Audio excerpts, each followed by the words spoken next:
I'm gonna give y'all a minute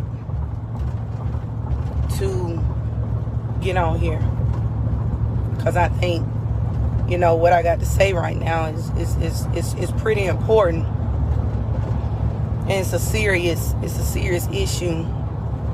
It's a hurting situation to me, and it's a serious issue. That's what's going on in the world. So we got, you know, Black Lives Matter movement going on right now, right? And then you have the people that's in law enforcement that says Blue Lives Matter, and their wives or their families that says Blue Lives Matter. Okay, so I'm just gonna tell y'all what happened to me this morning on the way to work in this uniform. This is a federal uniform. So I'm driving down 65 North, traveling to Huntsville. And I see Blount County. I know where they sit every day. I see the officer with the radar gun. My front two windows are down. Each morning to work, I listen to my inspirational music on Pandora, because it's a dangerous road. I travel 1,000 miles a week. So my windows are down.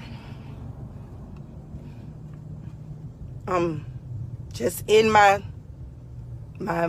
spiritual mood. I see him with the gun, radar gun. I knew that I was going to get stopped. Wasn't speeding. Wasn't doing anything. I knew I was going to get stopped because I'm used to being stopped because of my vehicle and because I'm black. Now, this is someone that's been in law enforcement for 15 years.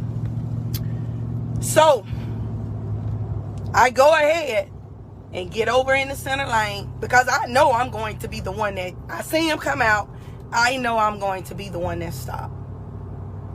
See him get behind me, he turns on his lights, and I make a phone call, get my girlfriend on FaceTime so she can see this and hear. He comes up to my window and he sees my uniform, but I will say, I asked him immediately, and you all have the right to know why you are being stopped, because when I was trained back in 2005 as an officer, deputy, a law enforcement officer, approach your window, they are supposed to give their name. I am officer such and such, I am deputy such and such, and the reason that I stopped you today. Well, he come up to my window real aggressive like, and I asked him, I said, why did you pull me over? I have that right to know, because I know that I wasn't speeding. I know that I wasn't swerving, I wasn't doing anything. And I know that he was running radar. So if you're running radar and you're stopping me, you're insinuating that I was speeding. But anyway, so he tells me, well, you were following too close. And I said, following too close? And you had your phone. You were on your phone. I said, I wasn't on my phone. I said, I was listening to my gospel music. So then he says, oh, hey, yeah, she works for Customs. And then he turns on his mic. He said, oh, yeah, because I can feel a complaint coming. So now, me working for Customs had nothing to do with the stop. That was just him being intimidated by my position. Okay? It was him being intimidated, young white officer. So then, he's kind of mouthing me, and me being who I am. And those of you that know who I am and how I am, you're not going to disrespect me. Period. I told him, either you're going to write me a ticket or you're not. And he told me, I sure am. Okay, fine. The other officer comes to the window. Do you have driver's license? Well, what kind of question is that? I mean, I am sitting here in a federal uniform. You would think that assume that I have a license, right? I hand him my license. And then he says, well, I need the registration. Now, for those that do not know, when you register your tag, you have to have insurance, right, in this state. And it is linked, because the system's a lot better when I was a deputy at Jefferson County, okay? They can see your insurance. Well, I said, sir, y'all can pull that up, right? No, not out of state. Well, my tag is Alabama. Oh, okay. I'm looking for my registration as I show him my proof of insurance first on my phone. And then he asks for registration now, y'all. He taking me down through there now. He's every little thing he can do. Let me see your registration. Now, you know you can run the tag, y'all, and see that my tag is valid and it is current. But anyway, he wants to see my registration. So I dig through my glove box. I'm trying to find it, and he's steadily, the other officer is steadily kind of turning at me. You think you above the law? I said, excuse me? How do you think I'm above the law? How do you think that I'm above the law? Because I didn't ask for a break. Hell, if anything, I said, give me a damn ticket. I didn't ask for a break. So I find my registration. He looks at that, but all along, he's trying to provoke me, okay? And I told him, I said, sir, I will not argue with you. I'm not going to go back and forth for you. I'm not going to argue with you. So I say, I'm trying to simply give you what you asked for. That's what I'm trying to do. So then he tells me that, you just something about me having an attitude. I said, let me ask you a question. Do you know me? I said, because if you don't know me, you don't even know me well enough to even know if I do have an attitude. How are you going to meet somebody right away and know in that moment if they have an attitude or if they're sad or if they're anything about, you don't even know them. You don't know me to know whether or not I have an attitude. So y'all, he come back to the window with these 2 tickets, okay? Texting and driving. Now, I could pull my phone record up. I wasn't on the phone. I wasn't texting. I was listening to Pandora, John P. Key station, to be exact. Texting and driving and following too close. Now, let me tell y'all something. Let me educate y'all. Every law enforcement officer in this country know if I write you a ticket for following too close, I'm just giving you a ticket. Okay? Because according to the law, it's every 10 miles per hour, there should be 20 feet. So if you're going 70, what's that? 70 feet. Now, how many people got 70 feet in between each car? So technically, we all follow too close, right? So we know if you get that ticket or you're giving that ticket, that's that cop being a butthole. So I get the tickets. And he tells me, my name is such and such and such. If you want to complain, and the city hall is here. And I said, okay. I wrote his name. As I'm writing his name down, he tells me it's on the ticket. And then let me go back, y'all. He said, well, I know you enforce federal law, but state law. I said, I said, I enforced state law for 9 years as a deputy sheriff. So he's looking at me and thinking this black female and taunts me that's got a federal job with customs, whoop-de-doo. This is how he acts now, okay? But he didn't know my background. He don't know that I've been doing this for 15 years. I know the law, state, local, and federal. I know that. So I get my tickets. I'm upset. I'm so mad, y'all, that I'm crying because I'm angry. I'm angry for a lot of reasons. I'm angry because as a black female, I have had so many bad run-ins with the police, even as a police. So when I hear black males talk about experiences, when I hear those, I don't discredit them. I know that there are facts. I know what they're saying is the truth. To be honest with you all, the way that this traffic stop happened and was conducted today, had I been in civilian clothes, and it would have went differently. I do believe that in my mind and my heart that things would have went a lot differently had I been in civilian clothes. And that's why we have these shootings. Because what happens is when you question the police and they don't like that, they get angry. They get upset. So when they get upset and they get angry, they forget about everything that they were trained on. They forget about everything that you're supposed to do. They forget about the fact that when you put this uniform on, you're actually held to a higher standard than the next person. You're actually supposed to have a thicker skin than the next person.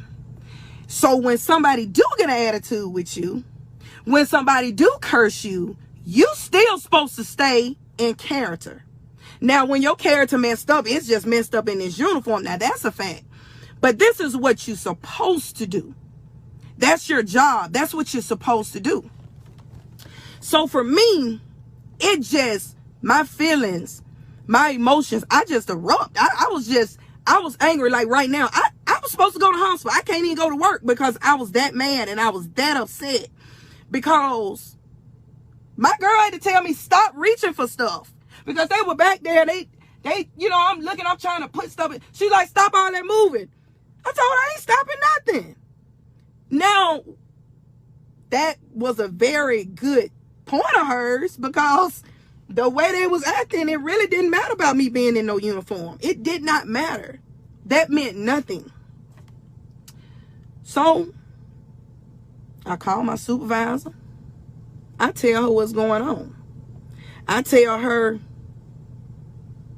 that you don't know what I've been experiencing when I have to travel from Birmingham to Huntsville 5 days a week, and me traveling through Kimberly on numerous occasions to get to 65, being stopped, harassed, and followed.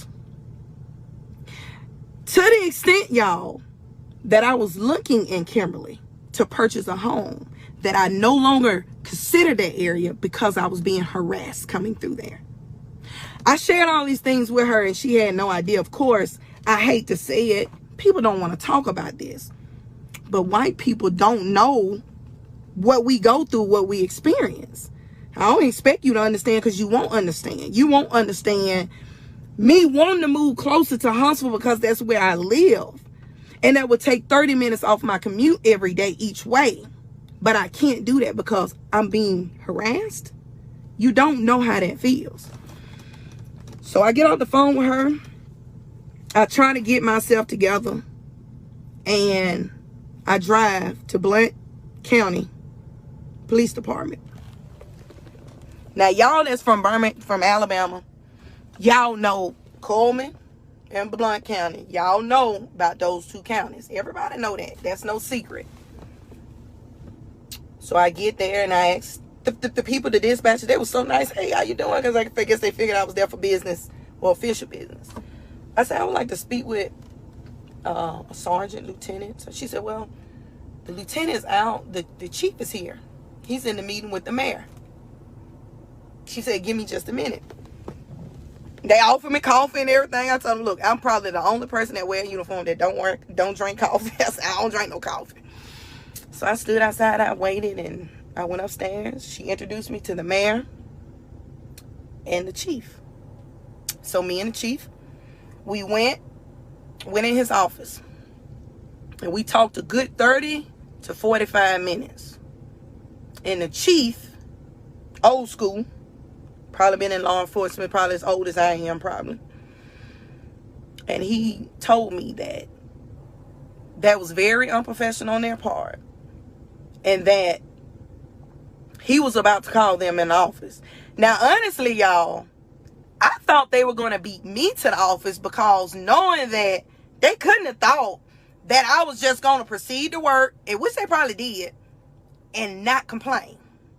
Maybe they didn't think that I was going to go straight to that. Because I know if I done pulled over an officer and this went down, I'm going to my supervisor. Hey, Sue, this is just what happened. I'm just giving you a heads up. But no, they didn't. So we talked and he told me, he said, first of all, I'm old school. And where was the courtesy? You know, that was the first thing he said. Well, y'all, I'm going to tell y'all like this. I believe in when you right, you right. When you wrong, you wrong. And I believe that if I am doing wrong and I deserve a ticket, then I get a ticket. And I will pay that ticket. Okay? I have no problem with that. But to be done like that on a traffic stop is unacceptable. It's unacceptable because I told the chief, I said, what if I wasn't in uniform? What if I was not in uniform when this happened? How would that have went? And he told me, he said, we're all supposed to be in this together. And when he said that, I proceeded to say, you know, I come up and down that highway twice a day. What if y'all done seen these cop shows and highway patrol and the police don't always win? Now, the suspect get the upper hand. And what if I'm traveling and I see the police, me being who I am, and a lot of people know me. They know when I work Center Point, they used to call me Big Red. They know when I work. They know Jackson didn't play. So they know I ain't no lightweight. If I was to see an officer need my help, I'm stopping and I'm going to help. But just think about this, y'all. After today, after this man, these two guys done me.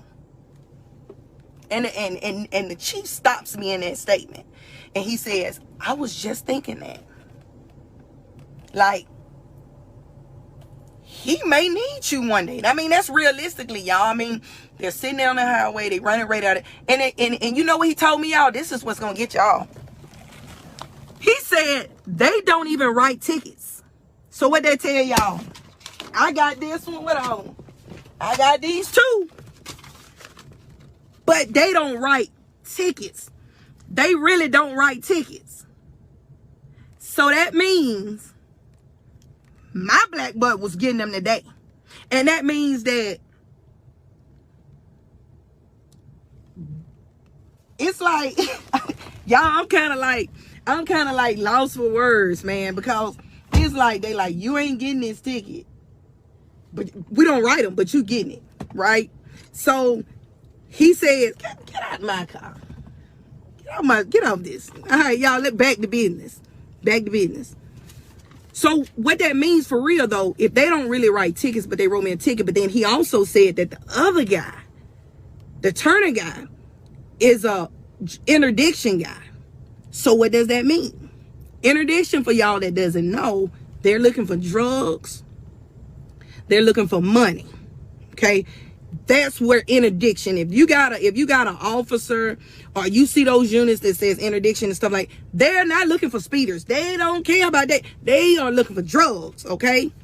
So that tells me if they really don't write tickets, then you looked at my vehicle, my windows were down, you knew I was black, and you probably thought I was a man with this haircut. So you said, ooh, I got a good one. That's what that tells me, and I know that's what it was about. So, with all that being said, y'all, A, know the law, okay? B, be careful. Because if this happened to me in my uniform, then what's the level that it really would have went to if I wasn't? Now, when I opened my armrest and he asked for my license, there was a gun there. So let's say I didn't have my shirt on. And let's say that when he asked for my license and he saw that gun, he would have shot my ass. He would have shot me. Because he was already young. He was already just overzealous, right? And he was already intimidated. But let's just remove the shirt. Let's take the shirt off, just the black t-shirt. And he asked for my driver's license. And I opened that armrest. And that gun was right there. He would have shot me. And guess what? He would have got off. Because when they came and did the crime scene, y'all, and I'm dead, and they opened that armrest up, he would have said, I saw a gun, and she reached for it, and then he would have got off. And then they would have removed the gun. And under the gun, they would have saw my badge and credentials. And he would have shot and killed a federal officer. That's how that story would have ended. So, I didn't make it to work today because my stomach is literally in knots. I'm so angry. I'm so hurt. And I'm heartbroken. More so, not my experience, but y'all experiences. What we go through. Because for those that says all lives matter when we say Black Lives Matter, or that says Blue Lives Matter, to come back when you say Black Lives Matter, you're racist. Because I'm a Black Lives Matter before Blue Lives Matter. And today was unacceptable. Today is the behavior that law enforcement officers should not exhibit. You should not be acting that way towards anybody that you pull over. Because you're going to do one or two things when you pull somebody over. You're going to write them a ticket. You're going to write them a warning. You're going to let them go. Or you're going to take them to jail. Right? But it ain't to just humiliate somebody. That is not what we're supposed to do. And those of you that know me, know that's not what I stand for. And they know that when I was out here in Jefferson County, that's not what I did. Now, I took you to jail if you deserve to go to jail. But that's not what I stood for. This is unacceptable. Something has to change. The protesting and all that has been awesome. That has been amazing. But something more than that has to change. Because two officers with that kind of attitude will kill you. They will hurt you. And they will articulate why they did it. They will articulate how they did it. And if you think I'm lying, and I know I'm a strong Black woman. Like when I know I'm right, I'm passionate, and I'm adamant about my point. But I'm telling y'all, it could have went different had I only had my black t-shirt on and not this uniform shirt on. And I went in that glove in my armrest and that gun sitting right there. Because the way he approached my window, y'all, like he was the shit. Now, that wasn't the safest way because that's not even how we're trained. Because if I was a thug, if I had just robbed somebody, or if I knew I had warrants and I didn't want to go to jail, he would have been dead because he approached my window and put his whole body straight in front of me. You don't approach the window like that. You're supposed to be behind that door in a safe manner, looking this way. You don't know who you're approaching. But he was so ready.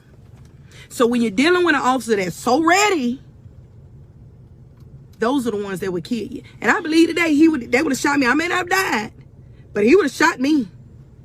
Had I didn't have his shirt on and I opened his armrest, because I don't know. This sad too, y'all. Being the police, I don't reach for my license until the officer gets to the window. I don't reach for nothing until the officer gets to the window. So had I reached with him in that window, he would have shot me and thought nothing of it. And then the plot and the moral of the story would have twisted. Blount County Police Department shot and killed a federal officer with no warrants, no criminal record, no nothing. So that's something to think about. Y'all be careful out there. Be careful out there. Know your rights, okay? But this is why people get killed, because you question the police. You question them, even though you're right. But they don't like to be questioned, because they think, I'm the police. You're nothing to me. I'm the big bad wolf, and that's not the way it's supposed to be.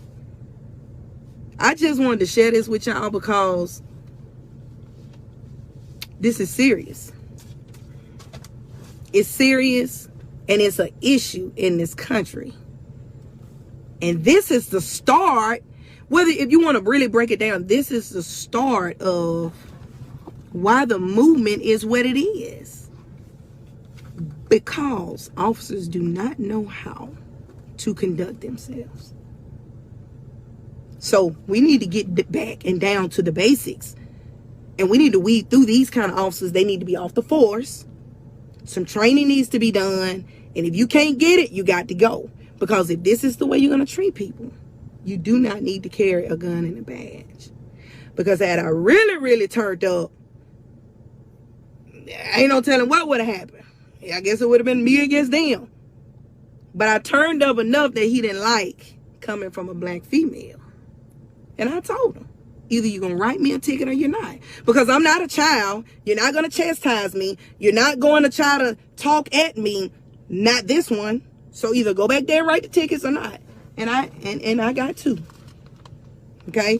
And the chief said that he would handle it.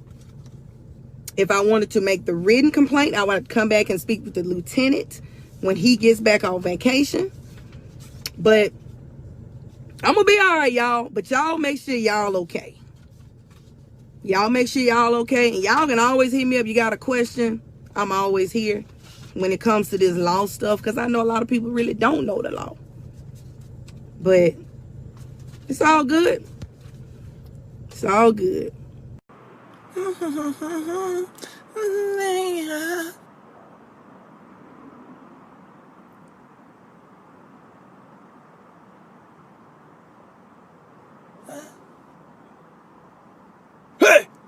Hey, what are you doing? Huh? Jaywalking, stop right there! What? Stop right there! Stop! What? No! Stop! No! Get down! Get down right now! Get down on the ground! You are such an arrest! No, cooperate! Cooperate! I can't breathe. You know jaywalking is against the law! It's a federal offense! What are you doing? Don't you move! Don't you touch me! Don't you touch me! Okay, back up! This is Officer Shooter responding to a request for backup. What seems to be the problem here? This man was jaywalking! Alright, stand back, let me handle this. Son, put your hands up right now. Son, I'm asking you to put your hands up. Son, if you do not put your hands up, I'll be forced to use this firearm to dispose of your threat. Son, are you listening to me? Don't you play dumb, son. He's reaching for... Alright, you asked for it, motherfucker!